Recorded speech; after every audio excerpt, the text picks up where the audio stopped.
show? Slightly subdued, a little bit quiet. That's okay, it's a Sunday.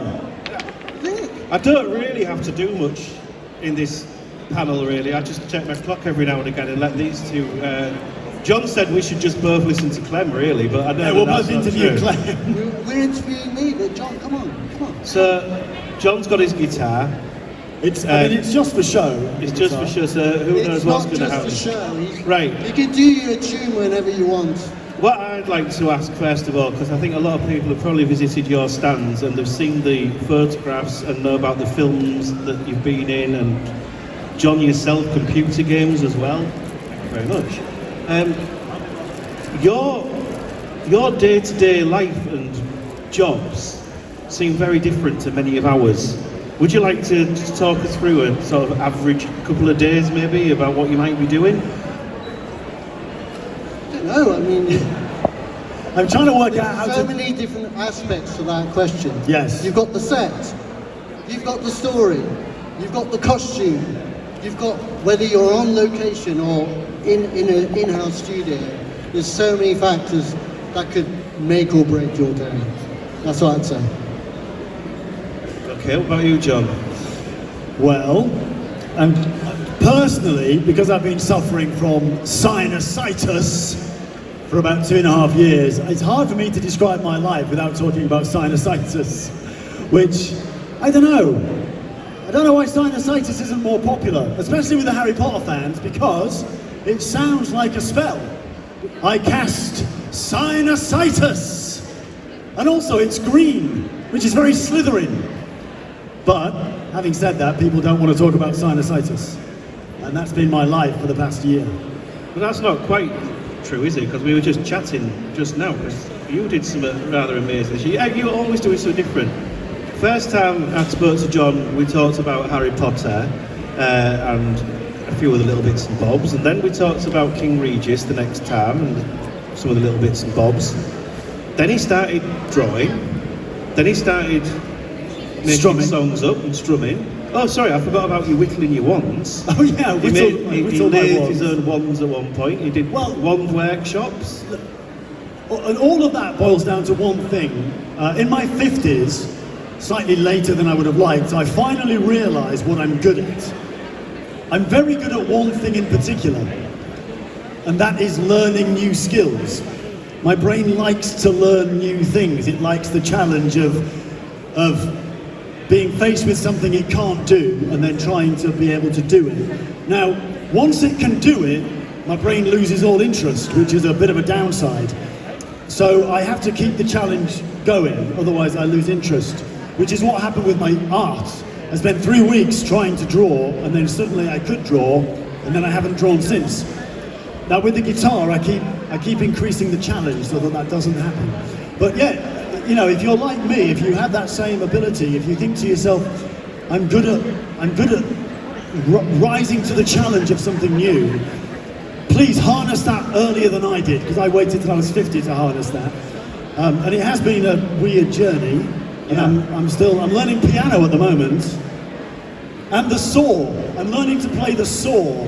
You know, a normal saw. They sound like a spooky sound. Yeah. So that's my current challenge. Okay, so there you go, you see. You never know what you're going to get from Jon. I'm going to come back to you again in a minute, Jon, because I want to ask Clem a bit of a follow-on, really, from what we were just saying about what you could be doing during your day. You talked about being on location and being on set. Now, what I'm interested in is some of your films are very big, glamorous Hollywood productions. So have you been to some very glamorous locations, and do you get to enjoy them as well as performing them? Movies are the world of make-believe, and especially I think when I worked on No Time to Die, there was a Cuban scene. Well, obviously this was following on after COVID, so they didn't really want to send the crew over to Cuba, so they brought Cuba to Pinewood Studios basically, which is amazing because you probably wouldn't question if you watched film whether they were there or not. And I always quote James Bond because they're always on exotic locations. And story-wise, I mean, even in Spectre, I think a great illustration of that is that in a secret meeting in Rome of the Spectre agents, it's Rome, but it's Pinewood Studios. So there's this huge set, 2-floor set of the meeting room of the Spectre bosses.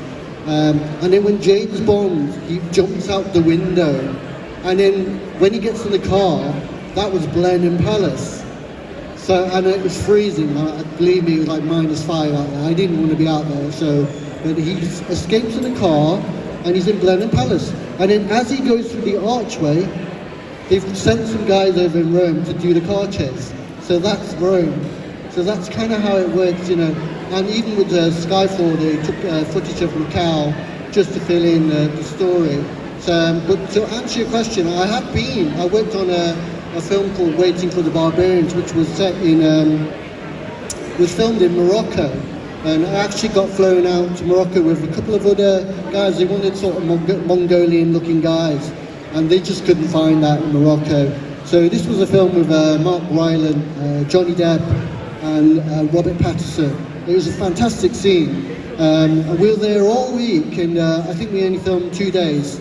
And then for the rest of the time, they gave us some per diems, some money to spend, and basically said, okay, 2 days filming, the rest of the days, just do whatever you want. So we had like a little mini holiday. Oh, per diems. Yeah. I'm glad you mentioned James Bond, because my absolute favourite photograph of you is the one of you as a Spectre. Are you a Spectre agent or a boss? Both. You are both, okay. Well, Spectre agent, boss. There's a great shot of you behind Daniel Craig. Yeah. And the No Time to Die was a continuity thing. They actually called us back. Because of that scene, they wanted, some of the ones that were featured in Spectre, they wanted back in Cuba Party, Spectre Party. So they wanted some recognisable faces in that scene, so that you went, so, and the James Bond people love it. They love their Easter eggs, James Bond fans, they love it. And you go, there he is again, there he's there. So, you know, that's really cool. And I love the fact that they bothered to have that kind of detail. Do you ever look at a photo like that and think, God, I've got a cool job?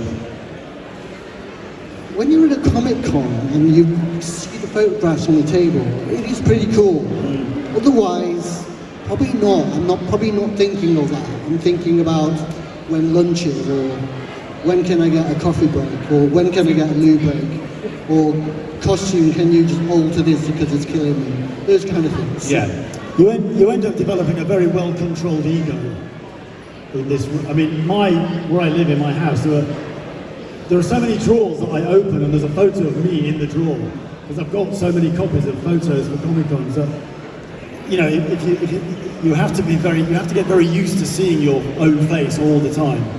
Otherwise, you'd go insane, I think, and you become a narcissist of the worst kind. So, but do you ever look in a mirror, John, and think, oh my God, it's a Death Eater? No. I look in the mirror now and I say, who's that old man in the mirror?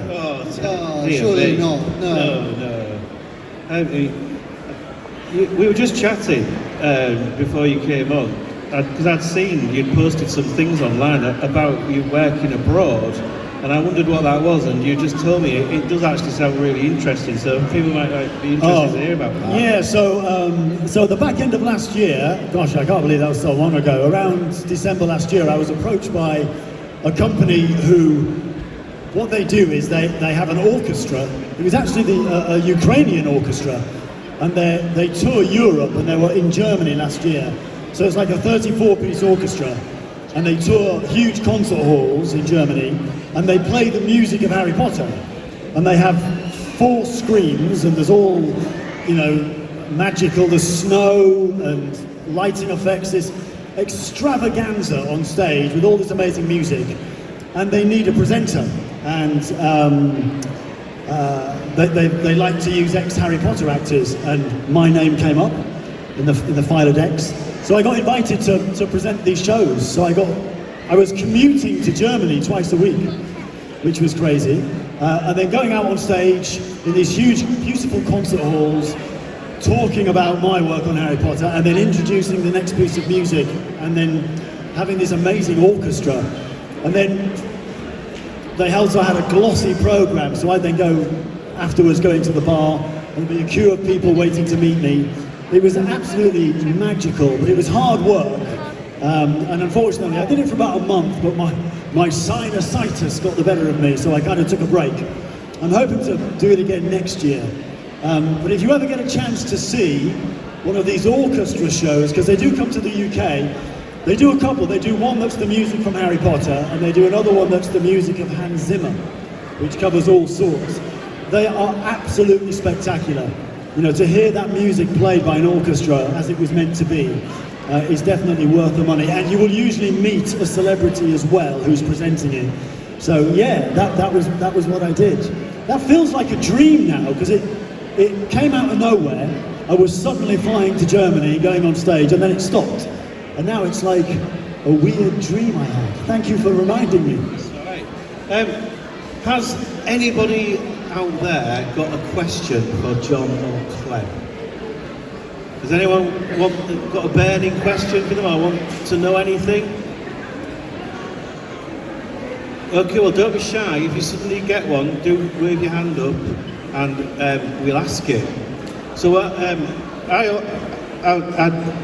It's time for a Jon Campling song.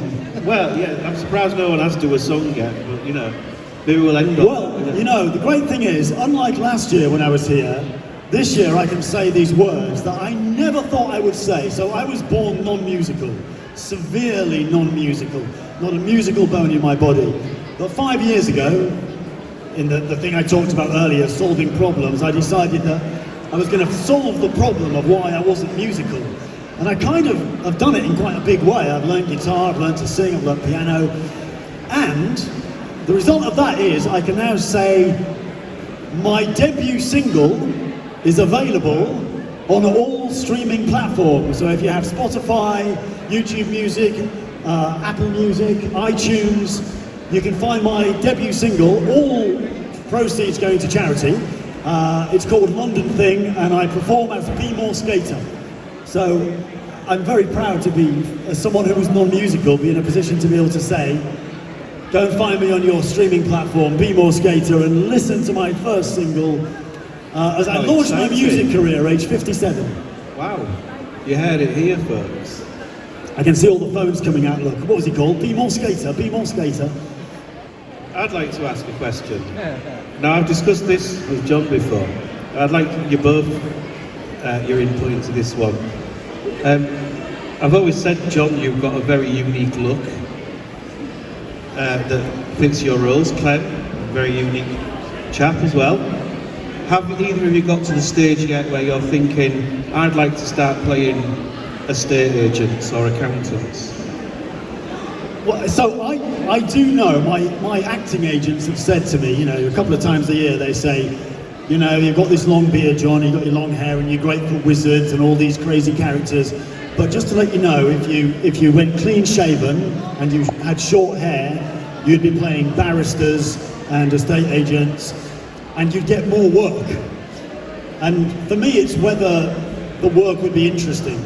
I've kind of got used to playing characters that live on spaceships or in dungeons or castles. I quite like turning up on set because it's always amazing. And the idea of playing a character that just works in an office or, you know, for a company wouldn't be as exciting. I don't know. It's a really good question. I'm contemplating dyeing my hair. I'm contemplating bleaching my hair white as a kind of precursor to possibly shaving my hair off next year. Because I'm starting to go bald, which I'm fine about, but I don't know if I want to be the long-haired guy with the bald patch. I don't know. Like a Friar Tuck. Yeah, I know, you know, so I'm thinking maybe when that happens, you can't tell because my bun hides it. It's very clever, the bun hides the bald spot. But I'm thinking, it'd be a whole new career if I was bald. Yeah. A whole different casting type. Probably still a bad guy though. Yeah, more fun. And it would be nice to wake up and not have to think about my hair. Because I do. So, to answer that question, age is inevitable, obviously. So there will be a time, like Jon says, where your hair will start falling out, you'll go bald, and I'll have to accept that that's part of whatever role comes my way then. I'll get all the monk roles probably if I was bald. I've got a lot of friends who are Asian and they've got bald and they get all the monk roles. Yeah. It's pretty cool, all the kung fu people and whatever. But I mean at the moment, if it's like if it's not broke, it doesn't need fixing, does it? So right No, now. I quite agree. I'm really pleased that you both look How as about handsome you? and You're beautiful. long hair. Yeah, I mean, I've talk about wonderful absolutely hair. No Yeah. intention of changing my look or image. Okay. Is your hair naturally tousled? Yeah, well, I ate my crusts when I was little, so Oh, damn those crusts. Well, I mean, has anyone thought of any questions? So do we want Jon to sing a little bit of his song? Yeah? Yeah, there's some fans already over there. Yes? Shouting So, Jon's name. As always, we haven't thought about the microphone situation, have we? And I feel terrible asking you to hold the microphone at my guitar like we did last time. True. It's very quiet, my guitar. I could do an a cappella version. Yeah, give us a bit of a cappella, that's What great. can I sing a cappella? A cappella, doesn't that mean singing in the nude or something? No. You've been going to the wrong karaoke night. Oh, right, sorry. You've been going to a cappella karaoke and then What are you told going to to- sing, Jon? I don't know. What do you think? I feel like I should sing my own song, but I don't have to. What's my favourite song? What do we all like? It's also what do I know the words to? Because I'm really bad at remembering the words to songs. I think it's my ADHD. I just can't be bothered to learn the words to things. As it's raining outside, it brings back memories of Cliff at Wimbledon. Cliff at Wimbledon, do you remember when it rained and he sang? What do I do with that? I don't know. I'm following in Cliff Richard's first. Any Do you Cliff know any Richard Cliff fans? Richard songs? I got myself a walking talk. I'm not going to go there. I'm not going to sing that. I want to sing something everyone knows. I know something you might. Any fans of Frozen? Yes. The snow glows white on the mountain tonight, not a footprint to be seen. A kingdom of isolation, and it looks like I'm the queen. The wind is howling like this swirling storm inside. I couldn't keep it in, heaven knows I tried. Don't let them in, don't let them see. Be the good girl you always have to be. Conceal, don't feel, don't let them. Oh, I'm forgetting the words, don't let them. Let it go, let it go. I can't hold it back anymore. Let it go, let it go. Turn away and slam the door. 'Cause here I stand, and here I'll stay. Just let this. I don't even know the words, like, there you go. Give yourselves a round of applause for joining in. Yay! So, Right then. there you go. What are you going to sing, Clem? I didn't say I was a singer. Excellent backing vocals. Right, these two have got great stories. They love meeting you all. They've got beautiful photographs. So go and give them a visit on their stands. But right at this moment, please can we give a big round of applause for our first guests, Mr. Clem So, Mr. Jon Campling. And thank you, sir, and thank you.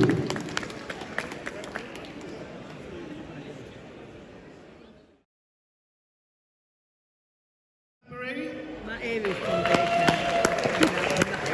And Madeline Smith.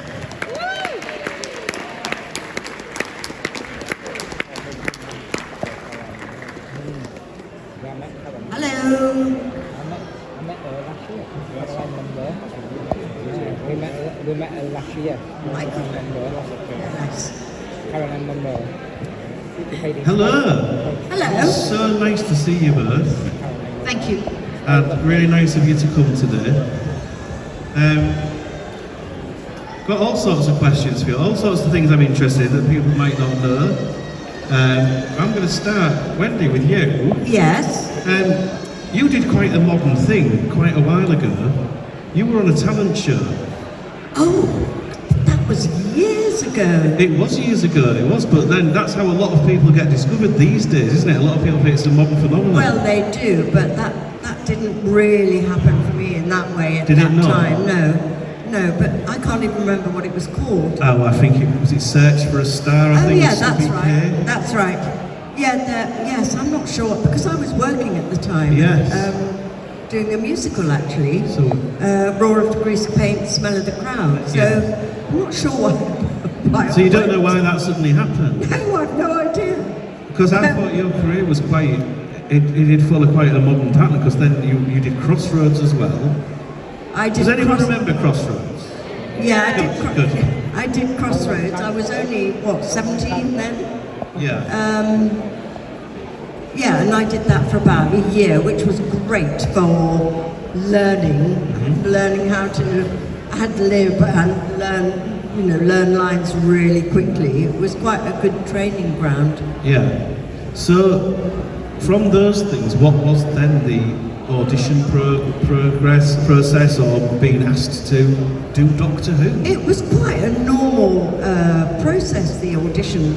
You probably had the same. I don't know. We used to go with lots and lots of girls who all wanted to hopefully, apply for that part. And then the process was shortlisted and shortlisted again, certainly for Doctor Who anyway, until there were I think there were just 6 of us in the end. And then I luckily got the job.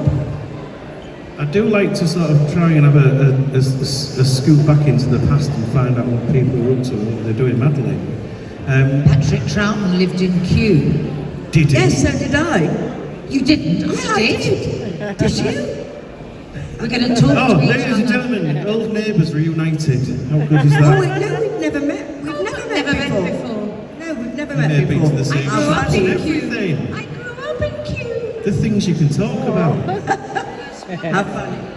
I was going to ask you about, not Patrick Troughton, I was going to ask you about a different gentleman. I was going to ask you about Frankie Howard. Because you worked with Frankie, didn't you? I did, yeah, many times, yes. So how was he to work with? Because Wonderful. I loved him dearly.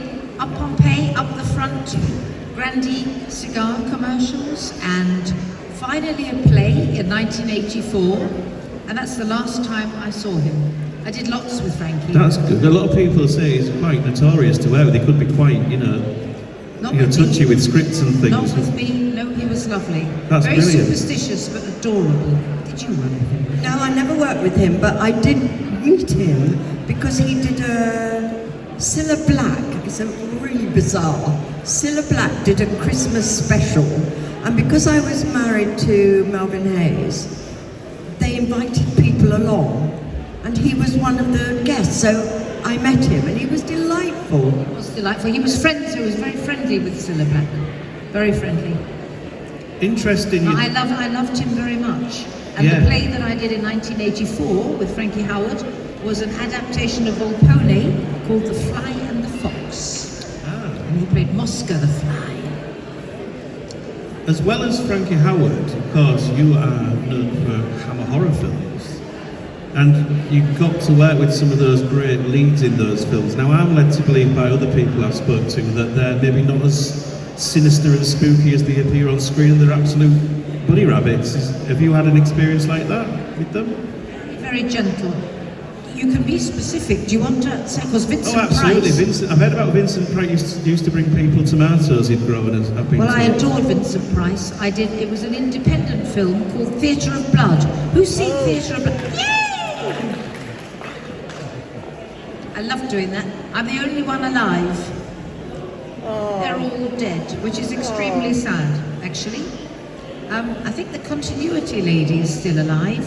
Angela, I can't remember her other name now, but she's still alive. Wonderful. I mean, those actors, but Vincent Price most especially, wonderful. Do you like him? I love Vincent Price, yes. Oh, my Love favourite. that My favourite out of all that Yeah, lot. yeah. But I hear some Thank you. amazingly funny stories and things about them. Now, He fell in love with Coral Brown while we were filming. He killed her off, but then he married her. the path of true love. Yeah. I'm going to just sidestep Doctor Who slightly as well. There's a couple of other things I want to talk to you about, but one of them really made me joyous and happy when I spotted it. That you used to present You and Me. Oh, I did.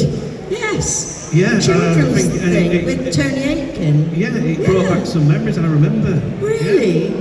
Well, I Used to Love haven't You and thought Me. about that show for years. But you did do other children's shows as well, didn't you, as a Yeah, I did presenter? quite a lot of stuff at that time. Schools and colleges things. They were the sort of jobs I did that didn't take very long to do because I'd started having children by then. So my priority was to stay at home and look after kids. And when Mel was busy, I'd stay at home. And when he wasn't working, I was able to go off and do. And that's when I did You and Yours. Yeah. And what I'll also sidestep as well, because we talked about Theatre of Blood. You did it the other way around. You did horror after Doctor Who, and you did Blood on Satan's Claw, Yes. which again is an Yes. absolutely amazing film. Well, just bizarre, isn't it? Because it was not well received when it first came out, and it sort of disappeared. And then all of a sudden, I don't know whether it was because Mark Gatiss did the most interesting interview, actually, written interview about folk horror, and he put Blood on Satan's Claw, The Wicker Man, and the other one into a sort of category, saying that they were all absolutely wonderful. So it had a new life after that. Yeah. Yeah. And you do horror conventions, don't you, Really Madeline? interested, Wendy. What year did you do that one? That I only know because I was at a horror convention yesterday. Oh, you do horror ones? No, I never have before. So and I read it, and it was 1971.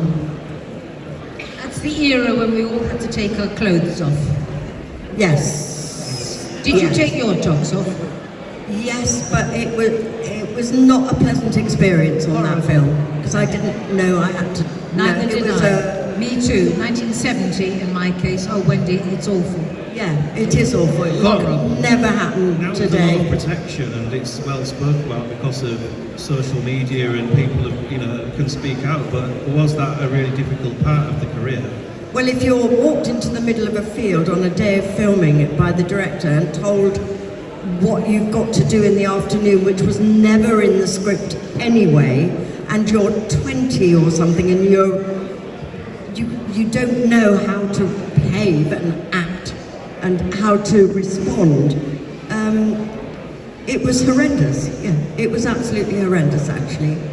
Even the DOP, the director of photography, said to me afterwards, he'd never filmed anything so awful, and I didn't need to worry too much because it would never pass the censors. I was And told it all didn't. that rot as well. Mine was only for Japan. Right. I've seen some things where they did film two versions of things, didn't they? One for a different market. And yeah. It seems bizarre. Now, Madeline, Yes. one of the things, your golden glittering top suggests this a little bit, but Say that again. your golden glittering top suggests your connection to a certain Mr. Bond. Yes. Now, you were in Roger Moore's first Bond film. I was, yes. So, very much a reboot, a new era of Bond. Did it feel like that on set? No, not at all. And it was his first, Roger's first, but I came in, I filmed my bit at the end of filming. They'd been away all summer and autumn, and this was January, and it was a sort of filler, and but instead of being a filler, it actually turned out to be the beginning of the film, or more or less beginning of the film. And it's a little comedy scene, really. Very sweet, isn't it, Wendy? Yes. Well, whereabouts was that? I particular adored bit? him. Where did you film that? Were you- We filmed it in the ice-cold studio at Pinewood. Oh dear. Like, if you imagine it was this big, and right at the very back they'd built the set for his flat, and that's where our bed was there, and that's where we rolled around, and then I went into the cupboard, which was here, and it was freezing cold. And that was all, the rest was completely bare. But tell us, you just said you adored him, so I've heard lovely stories about Roger Moore as well, so what can you tell us about Roger? Well, I'd already been in The Persuaders. Oh, right. Anybody here seen The Persuaders? I used to love The Persuaders. He's adorable. Me and Anushka Hempel, pretending to be a lovely actress. What was her name? I can't remember her name. We were pretending to be, both of us independently, pretending to be her, and of course we weren't. And I think Roger liked me, obviously, and he cast me as Miss Caruso, because I was just offered the job, having been through that. It was lovely. I adored it, is the answer. Wendy, obviously, I've avoided it for long enough, but you were in Doctor Who, you know. Well, I was. I'm glad you noticed. Yes. Not just back in the day, but you've also made a bit of a comeback now. Well, not really. I think that little Tales of the TARDIS that we did was Russell T Davies's way of just a little nod to those of us that are left, to do a little scene, top entailing a story. So it was just delightful. You know, it was just lovely to have that little recognition after 60 years. Yeah. Was there a difference in filming that small bit and the way that things worked on set to how it was in your day? Oh my God, I mean, Big Dwarf, the company that makes Doctor Who now, is huge. And of course, it's totally different. I mean, I used to go to work on the bus. We used to rehearse in a church hall, because the Acton Hilton wasn't even built then, the rehearsal rooms. We used to record the programme, an episode, as if it were a play almost, from beginning to end. And then we'd go home and start again the next week. So you got to know all the other actors during the week's rehearsal, and it was really wonderful. Now it's huge. A lot of the actors that are in Doctor Who now are not even with another actor. It's all green screen, and you know, it is so different. Yeah. Having said that, the atmosphere at Bad Wolf is every single person in the building that works on Doctor Who absolutely loves Doctor Who. So it's a really lovely atmosphere in which to work. At the helm, Russell, obviously, who's a massive fan. Yeah.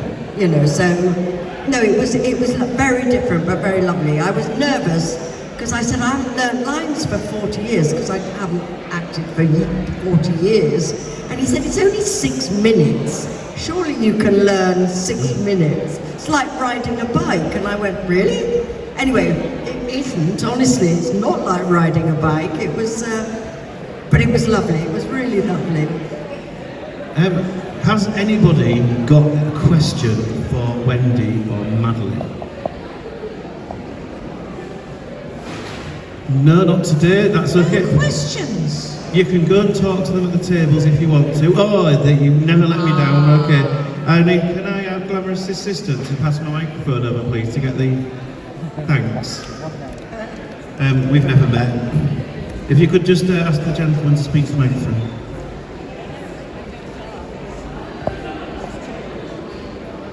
Hello. Wendy, I know if I were to ask this, your answer would probably be Patrick. Apart from him and you, Madeline, who is the best memory you have, the best person you ever worked with?